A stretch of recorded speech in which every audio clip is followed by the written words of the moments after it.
Can't think of any other little housekeeping things. I am going to share a PowerPoint, and this will cover both exhibits, so we may snap through pretty fast, so stop me if you have questions. And like I said, it's not so much imperative because we're not doing as many tours with this show, but it's all permanent collections, so it'll pay off down the road when this piece shows up in the gallery again, and you're like, oh yeah, I remember when we had that back in the summer of getting back into life. Okay, we'll give people another minute or two to hop on. So, looks like we have a good crowd here. I'll probably go ahead and get us started since I know this will take a little while, but I don't want to take up too much of your time. But like I said, if you have questions, feel free to just stop me partway through. If you see me looking off funny, it's because I've got my notes on another screen over here. But I will share my screen. Like I said, we are recording this, so you can always turn your camera off, but it'll mostly just be the shared screen anyway. So these are all pieces and works, 2 shows, but they're all from the KMA collection. Some are new works and some are older works that we've had for a while. But they both run May 21st through August 1st, so they really are just a summer show.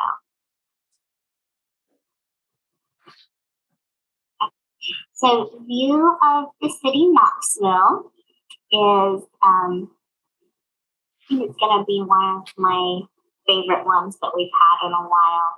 But View of the City presents images of Knoxville and the vicinity by artists from East Tennessee and beyond during and after the 1940s. The diverse selection of paintings and works on paper offer a complex and compelling portrait of the area over the course of a vital period in its development. So, some things about the exhibition, and there's 17 paintings, photographs, and works on paper by 15 artists.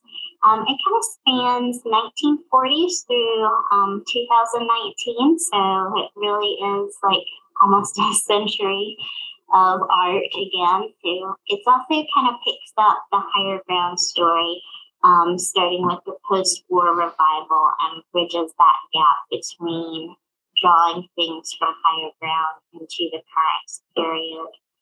And it starts, if you go into the gallery, it's the one next to the desk. And if you kind of start to your right, it sort of goes in chronological order, but not exactly. There's things that are in different places just because they made more sense there, but you can basically kind of go to the right and around. And curatorial is planning on making gallery guides for both of these exhibits. So I just wanted to toss that in there. So this one has a lot of themes, which makes me happy because I like having specific things to talk about. And the great thing is that a lot of the works fit into multiple themes. So you could just pick a theme and go through the gallery and just look at the works that kind of are associated with that. But the overall theme is that it's getting to know Knoxville through images of different places around town and the surrounding area over the past 70 years. So some of the more individual themes are reflections of the past, key moments in Knoxville's everyday life, local roadside imagery, prominent urban locations that evolve into abstraction, local historic structures, and notions of movement and elapsed time. I'll give y'all a second if anybody's writing those down, but you'll see them again as we go through. Okay, so like I mentioned before, my lovely intern Mary made us a timeline, and I will send that out probably later today or tomorrow. And it covers the 1940s through the present day of Knoxville history alongside key points in national and world events. And I just wanted to do that to give you all a historical context for some of the art, but this is a timeline that we can use over and over again with different shows, and especially with Higher Ground, it'll be a great resource just to use the back gallery in general. Most of the works in this exhibition are from the 1940s, the 1950s and 60s, the 1980s, and 2000s and 2010s.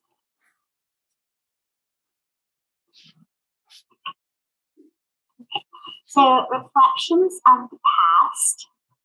And what I'm going to do is I'm going to go by themes, different themes, and show you where some of these different pieces fit in, but you'll end up seeing all the pieces as we go through. On one side, I list artists that kind of fall under that theme or could fall under that theme if you wanted them to. And then we'll just look at a few pieces to the side.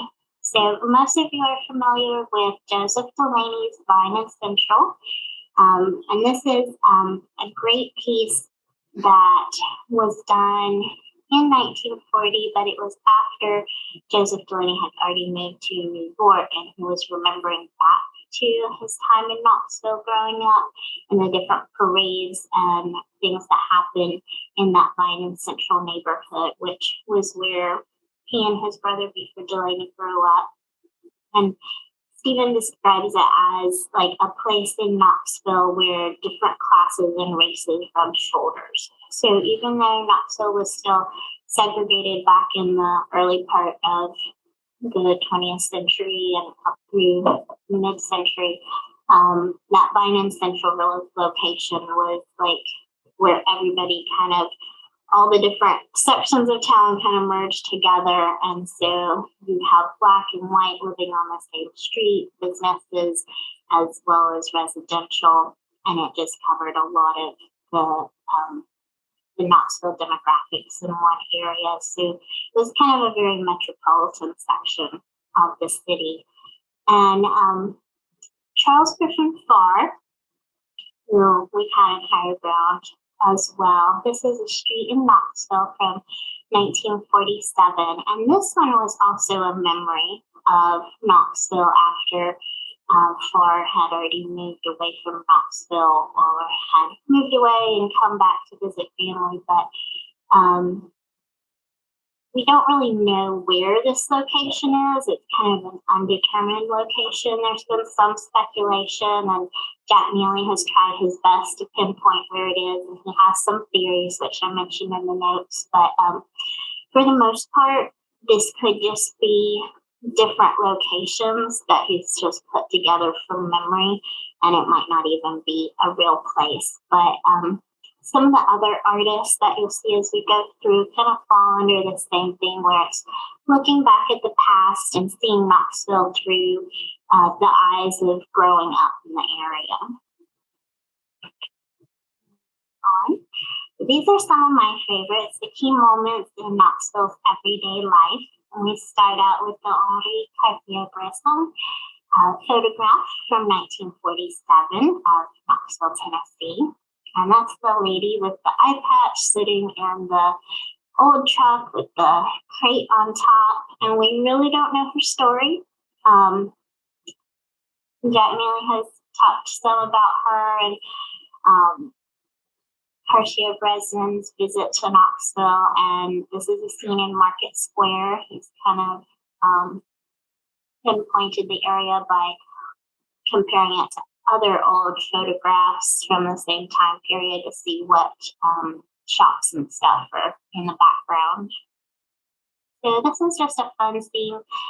It's a great storytelling opportunity to get people to come up with who is this person and why does she have an eye patch and dressed in a fur coat and sitting out in this dilapidated pickup truck.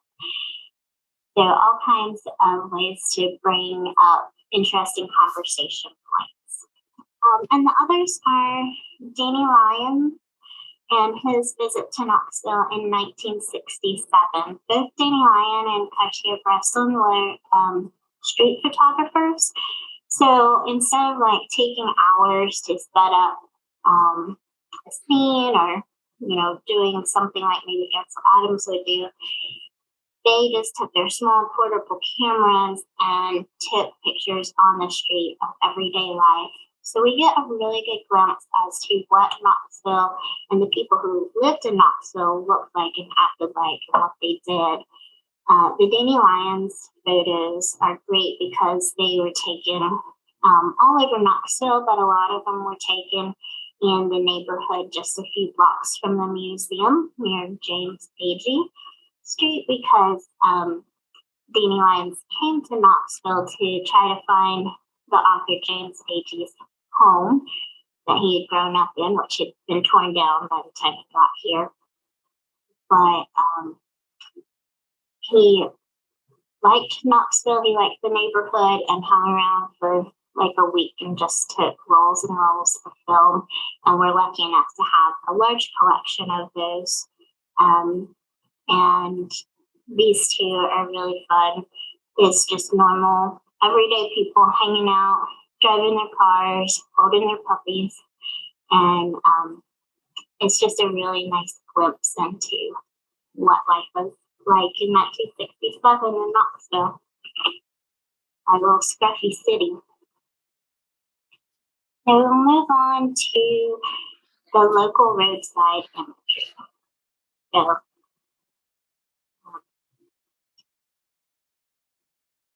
many of the artists can fit into this category, but I wanted to kind of focus on these three: Kel McGrath, Joanna Higgs Ross, and Carla Wozniak. So these are all images of the outdoors, of scenes where you're driving along the road or something similar to that. So let's see. Tom McGrath did this painting. This is Oil and Canvas over panel. He would go on car rides through the Knoxville and Smoky Mountains area when he lived in Knoxville, and would take photographs as he went. And then he would take those and put them together and almost kind of create a collage in his mind that then he painted on canvas of what he saw as he drove through. And that's very similar to what Joanna Higgs Ross did as well back in 1959 in Trees and Sky.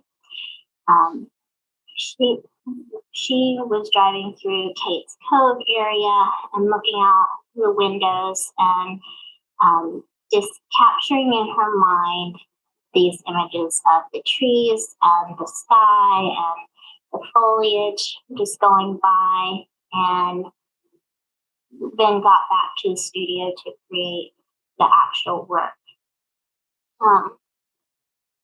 So they kind of abstract into this beautiful splashes of color, and you can kind of get the feel of like landscape or scenery in both of them, as well as in Carla Wozniak's.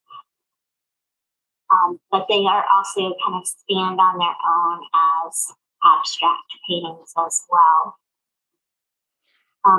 Joanna Higgs Ross was part of the Knoxville 7, so you'll see that same concept of taking an image of something familiar around you and then breaking it down into an abstract work. Carla Wozniak's piece does this also, and this is the synchronous fireflies, and I actually put a little info in your written material about the synchronous fireflies up in the Gatlinburg area. There are 19 different species of fireflies in the Smoky Mountains. Just a few of them are the synchronous kind, and you can go up and watch them during their peak season, which I believe is the next 2 weeks. So you might want to look into that. I haven't ever gone. I'd love to go. I need to try to do that. But she also, in a lot of her work, we had a show by her a few years ago, would take just images of the landscape, the roadside, what you see just driving through, and abstract it down into these beautiful shapes and patterns and colors. So all of these kind of take that concept of familiar scenery being translated into an abstract image, which takes us into the next section with the Knoxville 7 of urban locations that evolve into abstraction. So the Knoxville 7 was a group of 7 artists. They were painters as well as sculptors. They did both oils and watercolors. And they really brought the contemporary art movement to Knoxville. Hermit Buck Ewing was the head of the art department for many years at the University of Tennessee. He actually got that started as its own department, and really helped Knoxville see contemporary and abstract art as a viable art form. So it was a very pivotal moment in the Knoxville art scene when people started to kind of accept this new and modern look at the world around them. And in these 3 pieces, these are by 2 of the Knoxville 7 artists, Buck Ewing and Robert Birdwell. They are taking the urban scenes rather than the landscape and turning them into abstract scenes. The one at the top by Ewing is the George's Riches from Broadway. Riches was an old department store. Some of y'all probably remember those from around different areas. I didn't see any in Tennessee growing up, but I did see them in South Carolina when I was in school there. The one in Knoxville, I forget when it closed, but they were actually sponsors for a lot of the art shows that the Knoxville 7 did. And I believe it was Buck Ewing's wife who worked there as a buyer as well. There was quite a connection that he would be the store for one of his paintings. And you can see the influence of like Cubism as well as abstract expressionism coming through in these pieces. And then Robert Birdwell is one of my favorite artists. Did both of these at the bottom. View of the city, Gay Street, kind of where the exhibition gets its name from. It's on the left. And this one just reminds me of like if you're driving down Gay Street at rush hour and it's raining and your windshield wipers are going, because you've got these long linear towers on either side. There's like just a little bit of light off in the distance where you can kind of see your way out, and then everything else is kind of this messy, wishy-wash across the bottom. But I love the colors in this. So you can kind of recognize, when you know the title, you can kind of recognize where it is and kind of put your own perspective and memories into that. The other one, the Face of a City, that one I really like because it's very connected to the museum in a way. That is the L&N building. Used to be the train station, now it's the STEM Academy. But if you stand in the KMA gift shop window and look out, you can see this building. I think it's almost from the same perspective. It's been a while since I've gotten to look, so I'm not quite sure, but it's really great that you can just kind of step there and see almost the same vantage point, which makes me wonder where Birdwell was standing when he decided to do that piece. But again, it's recognizable for what it is, but it's also abstracted, especially with the background. Okay, and moving on. Local historic structures. So we can take a lot of these different things, like we could talk about the Riches building in this, or Market Square, or even the specific location of the Delaney painting, but I wanted to kind of point out these particular pieces. The George Galloway Passed Gone. This is a beautiful watercolor. And this is a typical East Tennessee site. You're driving down the road, you see a barn that's kind of falling apart a little bit, and it's very iconic of the area and the landscape and just what a lot of people think of when they think of East Tennessee, because that's what they see from 75 and 40 as they drive through. And then things like the Alcoa Highway Bridge and just the very iconic shape of that and how it's very recognizable, especially for locals. If they saw it, they kind of recognize it right away. And then the Park Ridge House. I found out a lot of fun stuff about the Park Ridge neighborhood and put that in your material as well. But the houses in there, they're mostly Victorian neighborhood houses, and they were prefab. So they were prefabricated designs and houses by a particular architect. And I just lost his name, but it's in your written material. And so you just kind of see like how Knoxville kind of grew up in the early part of the century during the Victorian era, and they just, were building these cute little neighborhoods just based off of what the popular architecture was at the time, and that kind of set up a lot of the different neighborhoods, both near the museum and in the North Knoxville area as well. And Joe Parrott, who did this a lot of times in his art, he's a contemporary artist. This is our most recent piece, 2019 in the show. And he likes to kind of preserve the past in his artwork.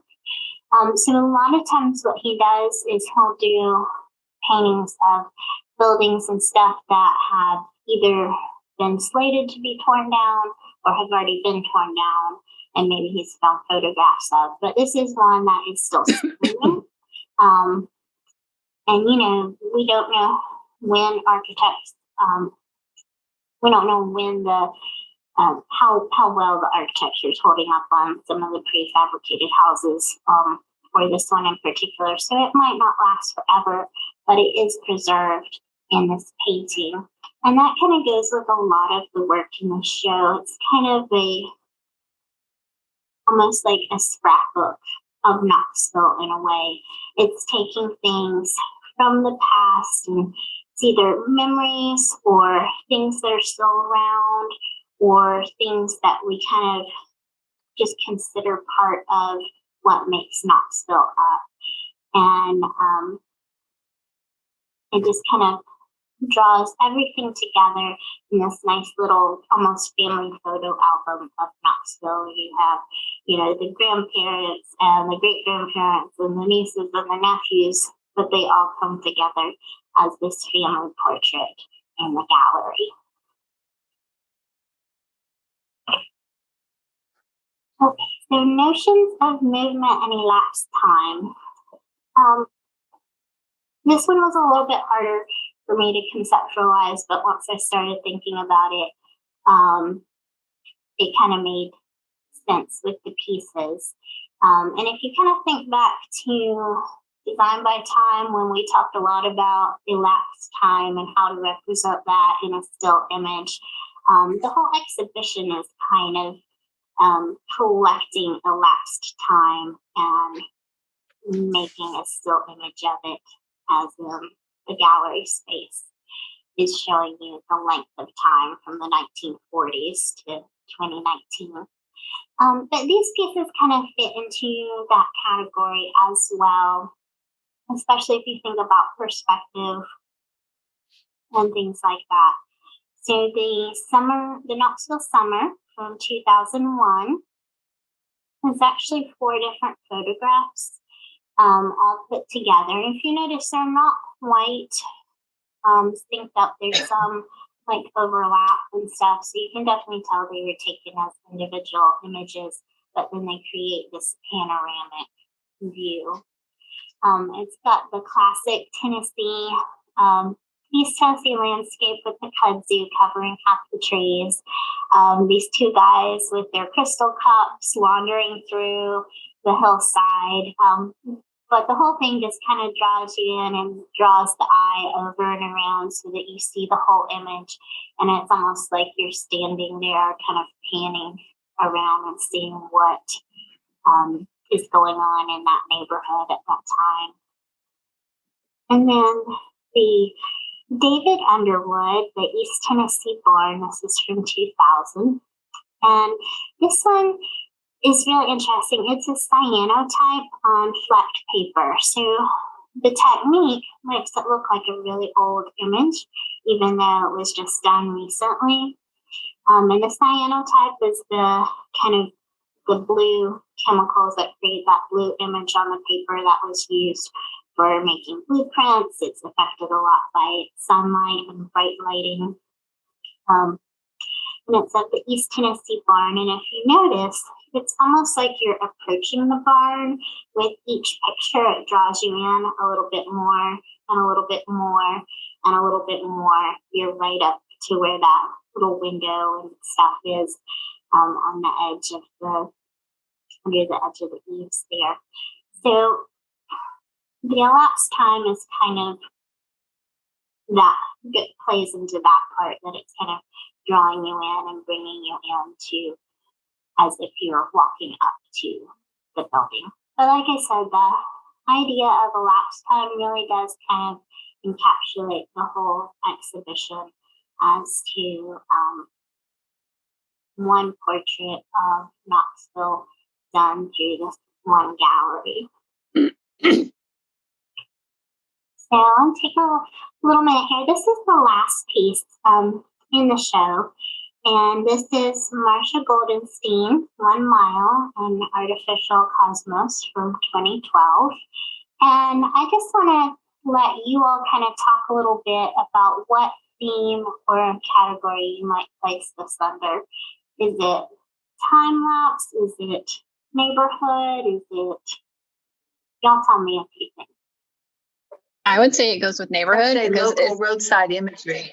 And roadside imagery, yeah. Well, like I said, a lot of things in this show can fit into more than one category. So I definitely see the roadside imagery, the neighborhood, even time lapse. If y'all haven't looked at this one before when it's been up, these are 16 different wooden panels that are painted. And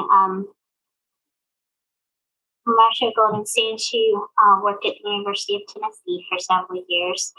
And she would walk in her neighborhood and take photographs at dusk when the street lights were first coming on. So it's also kind of an abstraction, taking a familiar scene and abstracting it a little bit.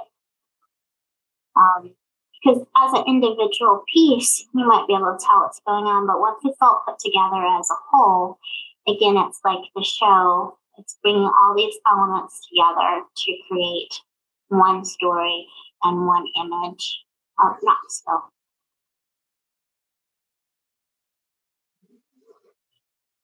Okay, so before we move on to the next exhibition, does anybody have questions? Just a comment. I really liked the timelines that you gave us, Delena. It helps to put things into perspective, especially for those of us who don't have Knoxville history background like somebody else.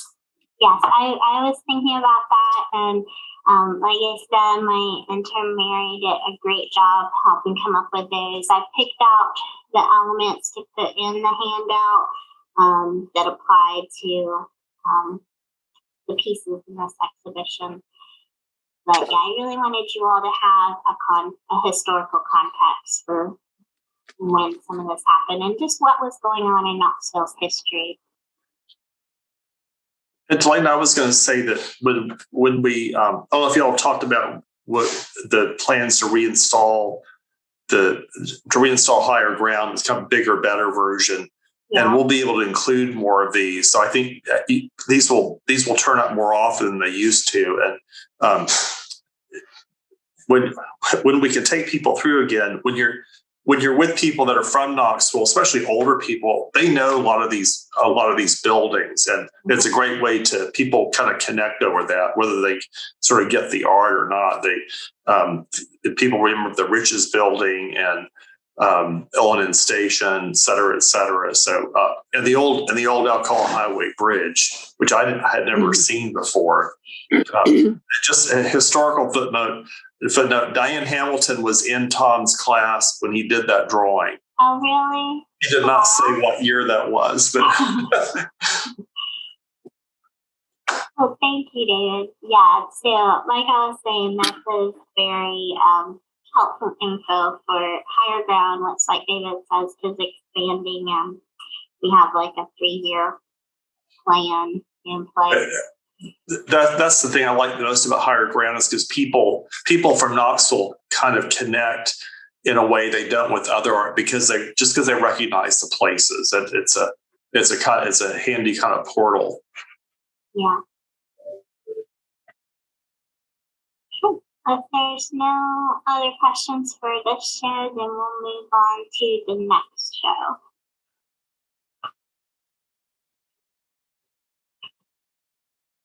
All right, so Undercurrents, recent acquisitions of contemporary art.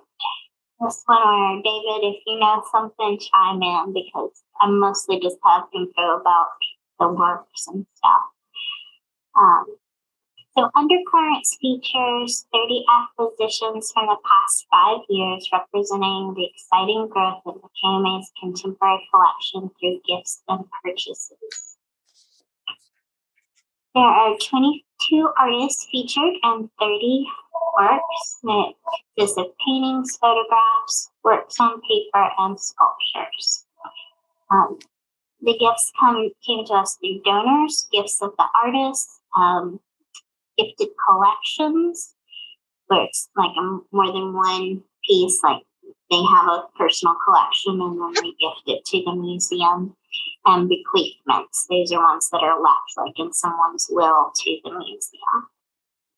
And the works are in both the lobby and the gallery, across from the desk, and ironically right under Currents.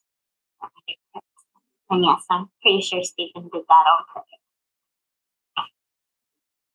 So some of the themes, because this is such a diverse set of works, there's not like necessarily particular themes or grouping of themes, but rather the idea of the name Undercurrents refers to the underlying trends of contemporary art that are now being included in our collection, and the growth of KMA's collection of contemporary art. And this really expands the Currents themes for the recent art from East Tennessee and beyond. So this is bringing new art and new ideas to Knoxville through the contemporary works. And one thing to think about as we go through this is, how do they fit into and enhance the KMA's collection? We've received, other acquisitions throughout the past few years, like the Catherine Wiley paintings, but this exhibition focuses just on the contemporary works. So we'll start with the lobby, and these kind of worked out to be contemporary artists reimagining classical imagery. So the top one is a monoprint by Richard Jolly. So if you haven't seen some of his prints or drawings before, this will be a treat for you. So the woman with garland kind of refers to the classical era with the garland headdresses from the Greek and Roman times. And I just lost my train of thought. Anyway, but this one is done in a monoprint. So we've talked about monoprints before, and that is where, in most cases, you take a plate, either plexiglass or metal, and you paint directly onto that, and then you use that to make one print. Sometimes you can get more than one print from it, but they're going to look different just because of the way everything comes up. But it's basically a one-time print, and it's usually will end up in reverse. So that's a little refresher on monoprint. This other one, John Kelly. I'm not sure how many of you have seen our Prometheus painting by John Kelly, but he is a contemporary artist who really focuses on classical style arts and the imagery from Greek and Roman myths. And this one is Bacchus with grapes. So this one was gifted to us from Dan McGehee, who was a longtime board member of KMA and very involved in the museum. So we're very grateful he thought of us in his will. And then the bottom one is Denise Stewart Sanabria, 18th century French pastoral toile culture shop. So I really like her work, and you may have seen it around town and stuff, but she takes these classical fabrics, like historical fabrics and vintage fabrics, especially the classic French toile, and we'll use them as the background and then create these interesting still lifes with contemporary food, like the moon pies and the chocolate and covered pretzels and the I think those are like gummy strips or something there as well. But she does this play on contemporary kind of pop art in a way with this very classic traditional background, and she used these bright colors, and it's hyper realistic. Like some of them you can't hardly tell between photos of her setup and then photos of the actual piece. And she was our featured artist for Memorial Divine a couple of years ago.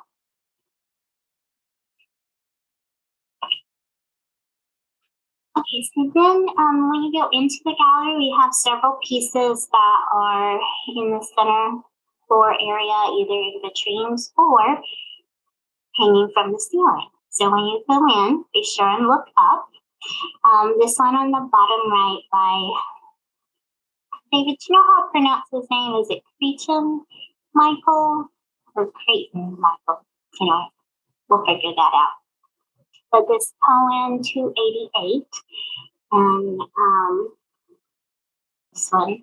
So this is one that's it's pretty big. It's 67 inches long by 31 by 19, and it is hanging from the ceiling when you walk into a gallery. It's near the back, so people might miss it. So if you're around, definitely point it out to them. And he created this as kind of a non-traditional sculpture. It's very linear. It's got thin lines to it. There's only a few solid spaces, and it hangs from the ceiling. So it's like taking this whole new perspective on how to use sculpture. We're used to having sculpture to where we can walk around it and see every angle and every side. And in this case, you have to look up, and you're really only seeing it from one vantage point. The one on the top is John Himmelfarb,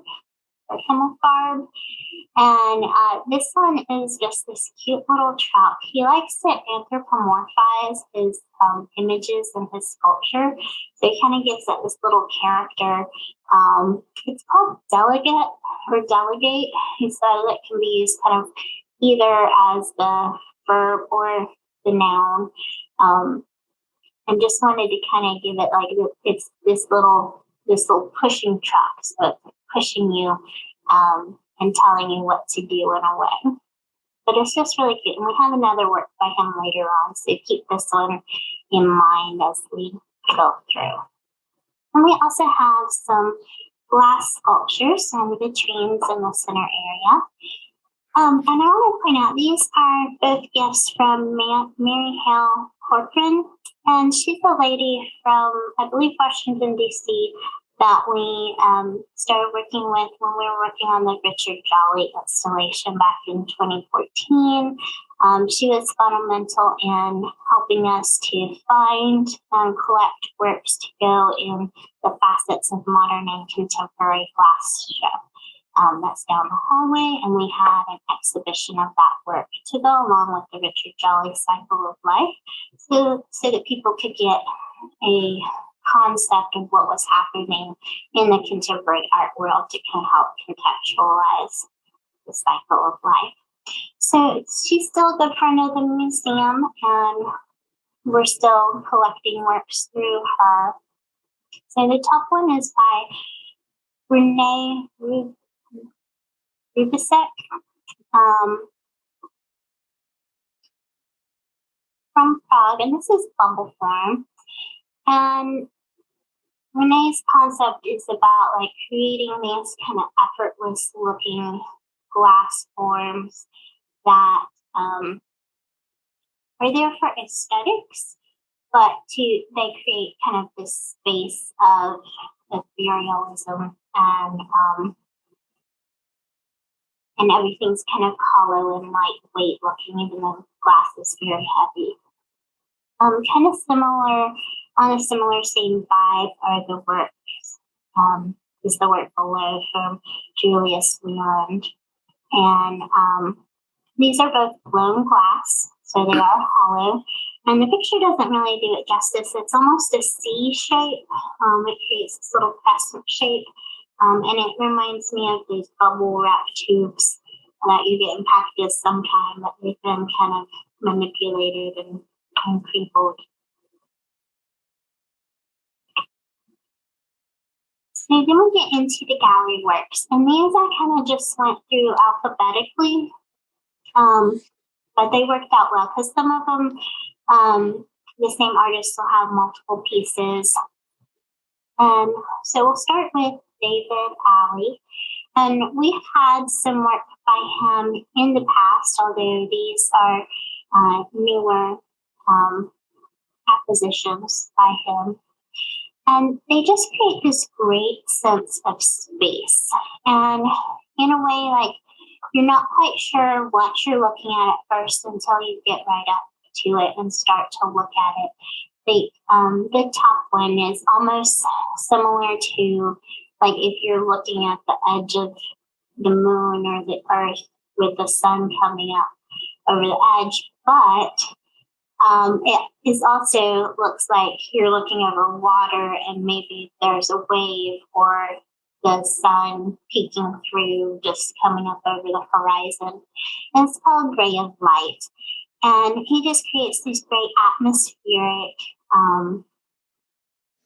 photographs.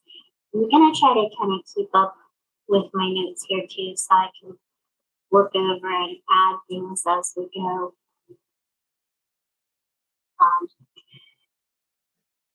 But definitely read up on all these artists. I'm also going to have some biography information on some of the ones that we don't already have biographies on. Amanda was helpful in helping me do a lot of that research, so I'll be sending that out later as well. So this is a fun one. This is kind of our newest pop culture piece. So for those of you who don't know who Nicki Minaj is, our artwork is the one on the left, the painting, and then these are images of Nicki Minaj. She is a singer, songwriter, and actress and rapper. She's from Trinidad, and she's very popular. She does very kind of out there, hypersexualized rap and hip hop mostly. But she's very iconic. She always dresses to the hilt. I believe the pink dress is from the Met Gala or one of those other gatherings. I couldn't find an exact thing on it, but I wanted to give you like the concept of the person versus the image. I liked the one in the red because she's got her hand up similar to how it is in the picture. So Catherine Bernhardt, I believe they had some work of hers with the Lore of the Object exhibition a couple of years ago, but she definitely likes to incorporate pop culture into her work. She uses intentionally spontaneous brushwork, and even though it's not like an exact replica of the person, you might not be able to look at it and say, oh, that's Nicki Minaj. Once you know who it is, if you're familiar with that person, then you can see all the elements that come together to say, yes, this is who that person is. So I think if we have any students come through, they'll be excited to find out the name of that piece. So then we have a lot of photographs throughout the show as well. And we were gifted several by the artist William Castellana. He's an Italian artist who lives in Brooklyn now. And his photographs have kind of evolved over the years. So we have two from one period and one from a different period. But a lot of his early work had to do with documenting the Hasidic Jewish community in Brooklyn. I'm not sure I have the right neighborhood.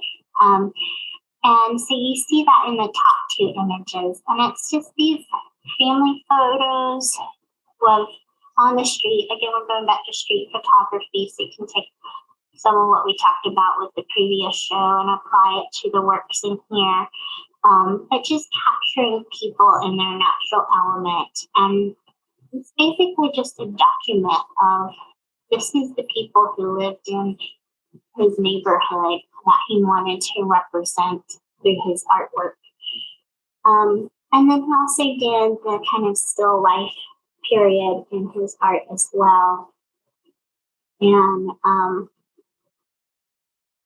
this is called Ice Study. So he did, so to take this photograph, the artist melted the ice with a blowtorch to achieve the desired shape and then refroze it. So I think that's kind of interesting, something that we don't normally think about being able to manipulate, ice. Of course, they do ice sculptures and stuff, but this is just an artist taking a block of ice, fiddling with it, and refreezing it just to get a photograph, which to me is very fascinating. Just the idea of coming up with that. So these kind of look out to be next to each other. They're very high in graphic elements, both pieces, but they are paintings. So the top one by Hamlet Dobbins, Hamlet Dobbins. I can never get this one right. What he does with his work is he will design the whole thing on the computer and then recreate it with paint on canvas. And this is acrylic on canvas. So it has a very graphic look to it. The lines are very precise in some areas, and other areas they're this wishy-washy. You can almost imagine what kind of like spray paint tools and stuff he used in Photoshop or whatever to recreate these or to create them originally. And then he uses like a grid method to put everything down exactly where it appeared in the graphic drawing that he did. So I find that very fascinating. And then Michelle Grabner, I believe she's fairly new to us. These are 4 different paintings, but they're all untitled and they're all kind of together. They're from the same year, 2013. And they use flash paint. And sorry about that. And the flash paint is an let me get this right. It's a vinyl paint that shows hardly any brush strokes. So you get these very clean lines. You can do very design-like works with it. And she does basically these gingham patterns, which I just like looking at gingham patterns. But they are done in different colors. They're varying colors. And I definitely want to get us a little bit more information on her as we go forward too.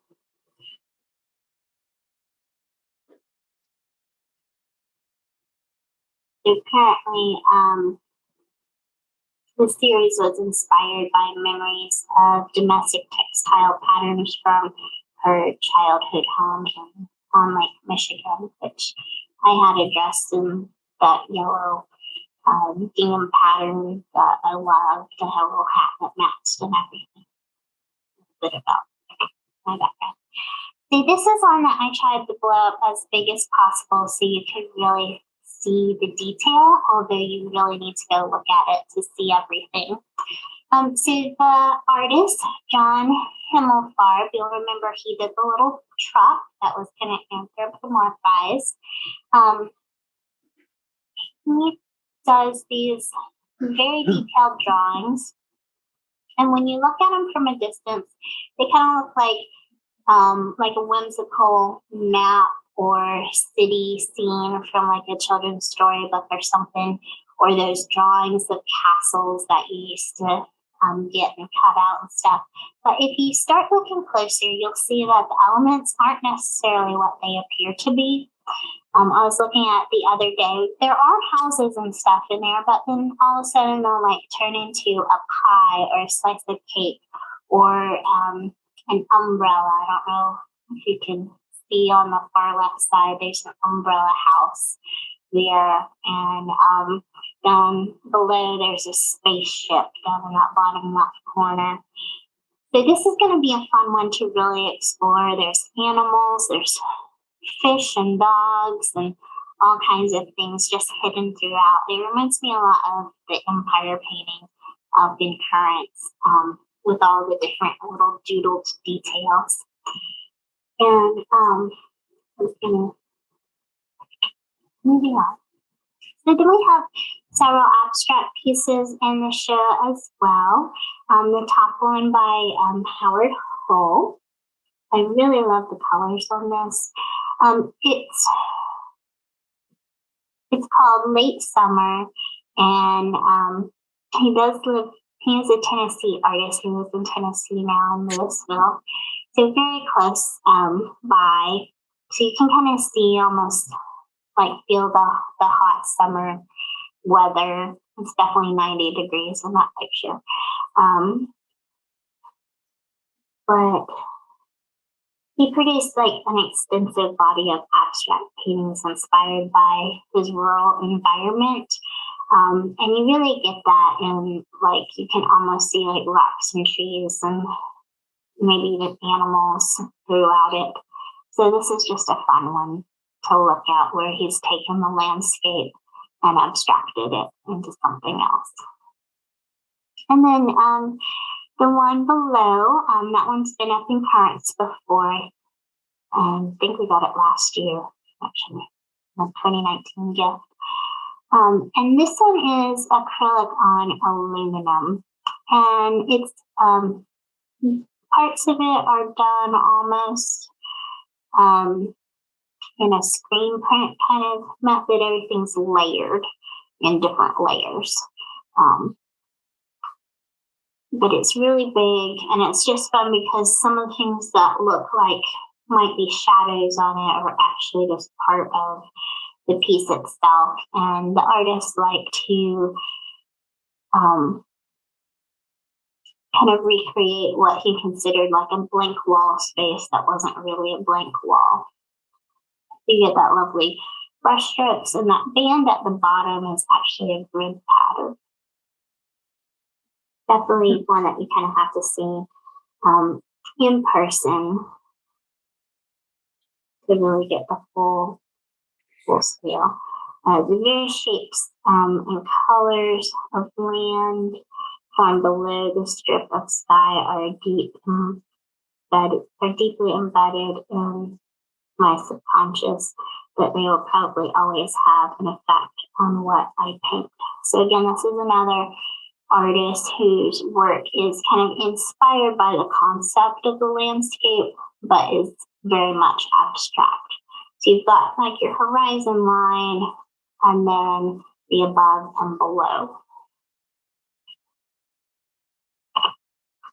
Another one of my favorites and one of our favorite photo ops at the museum is Marian Majik and the German artist. This one's called Foyer.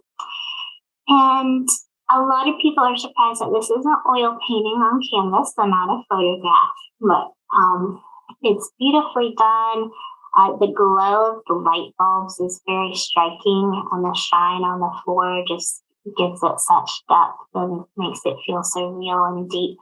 And yet it's a little bit surreal in a way. There's this random bunny on a random rug with a random plant on a table with cupcakes in the middle of this open foyer.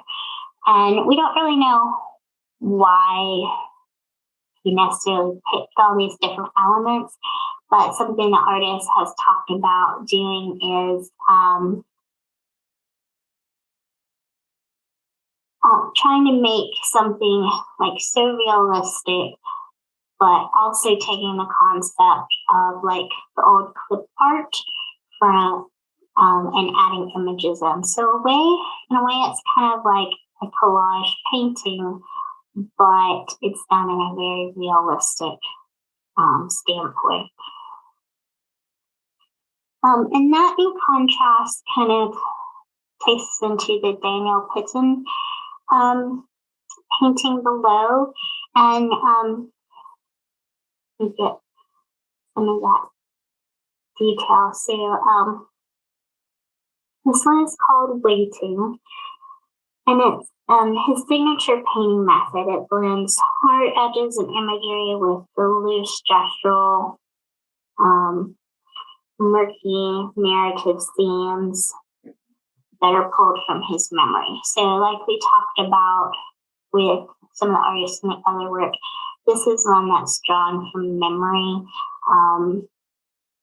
So like the people might not necessarily look like who they are, but to him, that's how he remembers them being, and he would create these scenes kind of almost like it was a movie set in a way. And so a lot of times he would base these memories and kind of combine them with how a movie scene was set up, so that you feel like you're watching his movies like a TV show in kind of way. I don't know if that makes any sense. Okay, this is one that is really fantastic. I don't know if you remember the other piece we had by this artist up in Paragram for a while, Antonio Santin from Madrid. He works in Brooklyn now.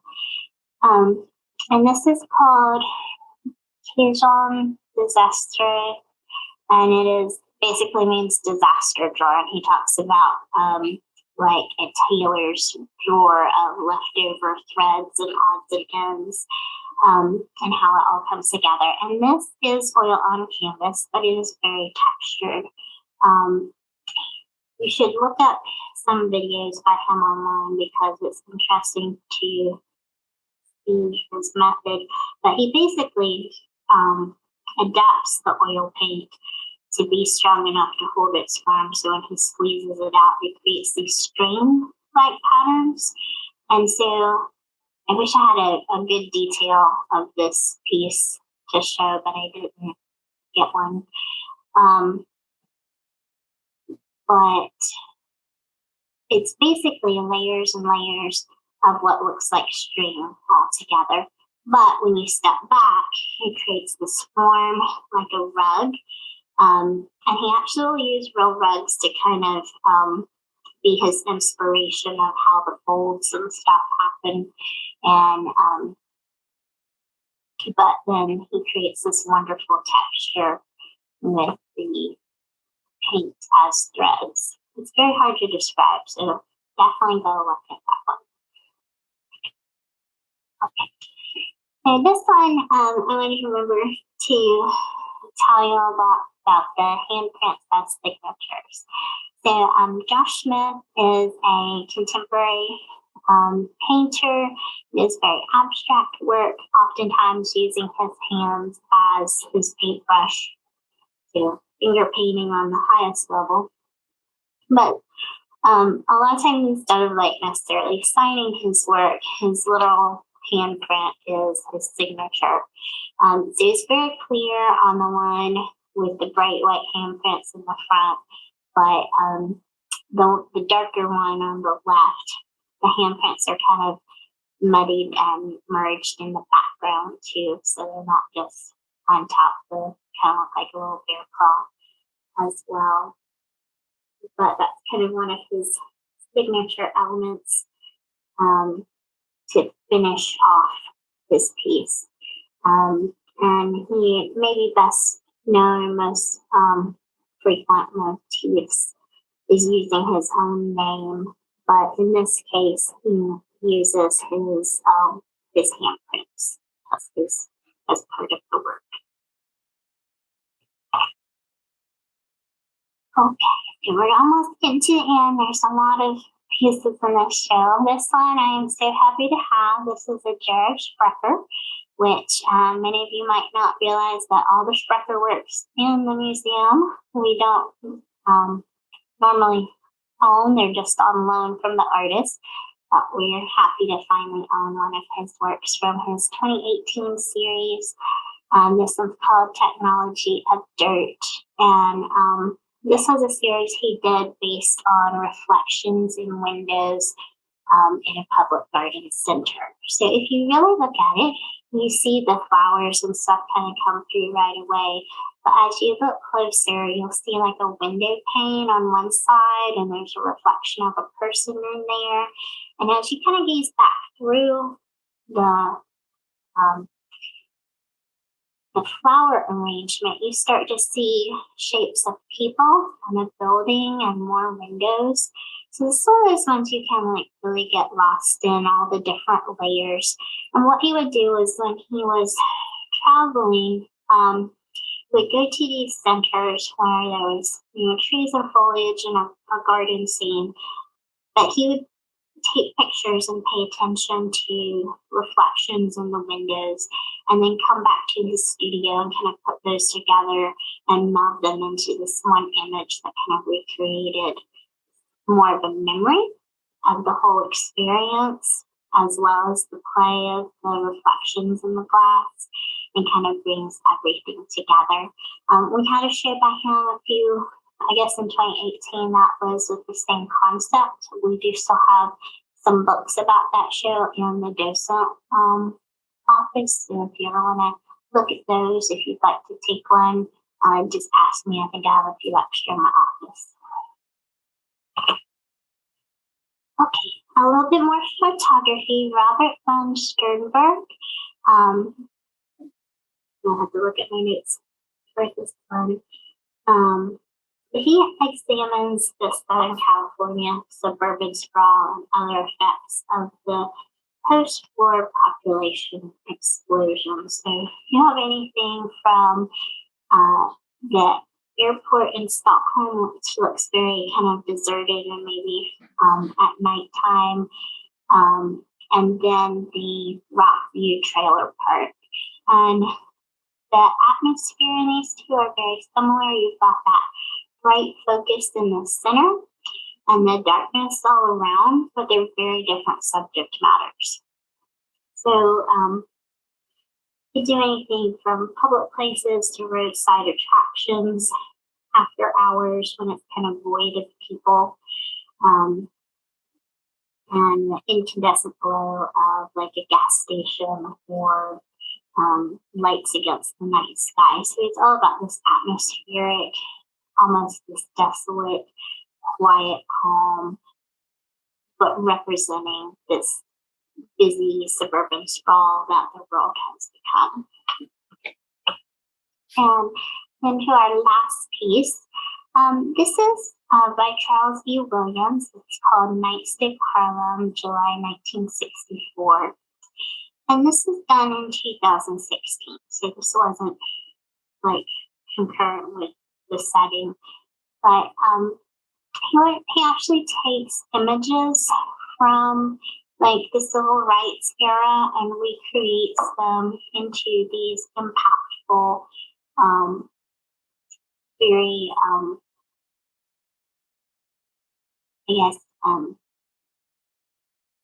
picture paints 1,000 words in a way is what I think of when I see his work.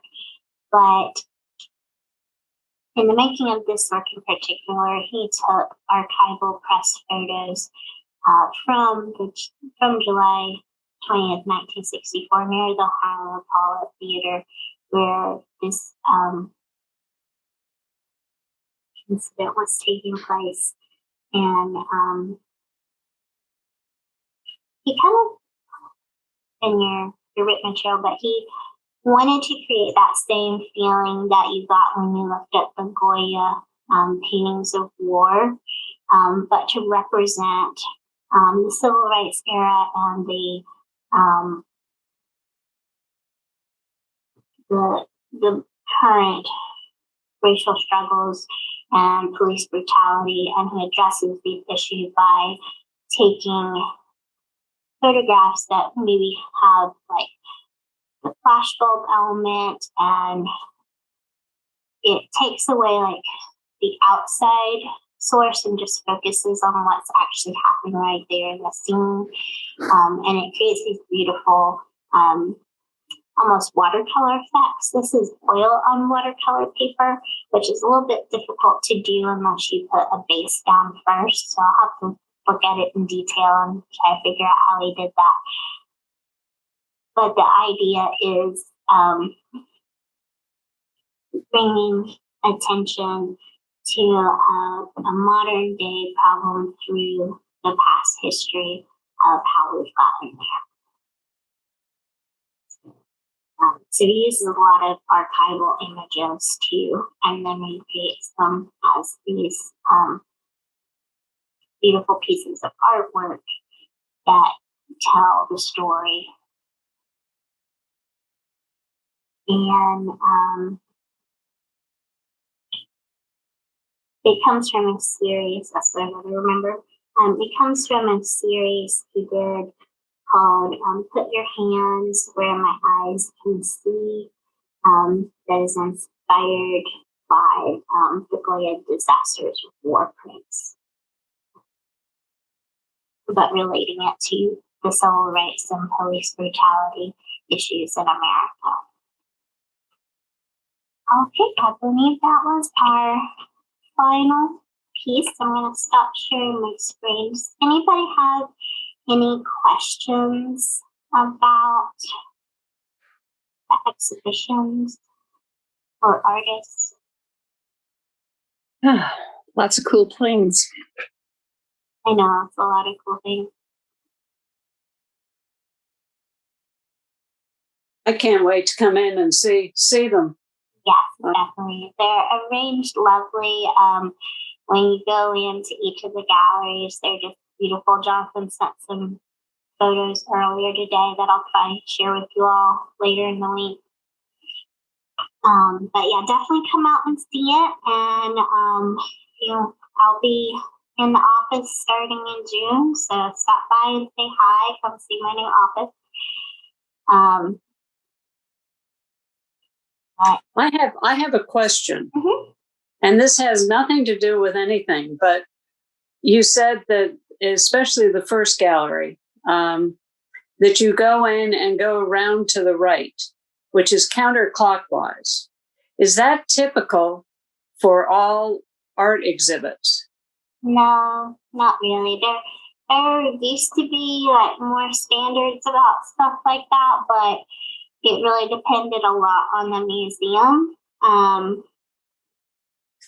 I think there was a study done several years ago that people tend to go right because the majority is right-handed, but my observations just working in the galleries is that people go wherever they want to go. But I think Well, that because I always go in and go left, the and so that explains. I'm weird. I tend to also. It'll be interesting to do new studies about that and see the effects. Because, like, when we were trying to regulate which way people went through higher ground at the beginning of the pandemic, we had to put up a sign because people kept going the other way. But I think, like in other exhibitions, like higher ground upstairs, people tend to go to the right, so they probably did that with the lower gallery as well. Whereas other times they put a little wall up that makes you go to the left. So it's just kind of depends on the show and the layout. Elena, I really like the way you described the view of the city, kind of like a scrapbook of images. Yeah. That'll be being at the front desk, I think that'll be a nice way to introduce people to how to view it, kind of a scrapbook of different eras and techniques and like that. Thank you. Mm-hmm. Um, I love the way Tom Rising is. Yeah, I meant to ask David how to pronounce that one because I've never known how to pronounce it either. But it looks like rising to me. But his work, I mean, it's a drawing, but it's done by erasing. Yes, and thanks for bringing that up, Kitsy. I meant to talk about that, but if you all have a chance, get a pencil with an eraser and just use the pencil on its side and and just scribble on a piece of paper with the side of the pencil so you get a nice broad stroke of I can't think of my words today of lead. It's not lead. Whatever that stuff is. Charcoal. Yeah. Graphite. And yeah. And then take the eraser and try to write your name into that swatch of graphite. And that is how he created that piece of work, basically. Of course, he used, the fancier kneaded erasers and lifted different amounts in different areas, but it's basically that same concept. And you can have, tell kids or whatever to go home and try that. That piece is amazing. Gary and I went in Sunday to see the exhibit before this. Yeah, that piece is just amazing. I know. I'm always amazed at it when they bring it back out. I think I've only seen it out 2 or 3 times in my time there. I did give you all suggested questions to ask for that first one. I was really excited about this exhibition.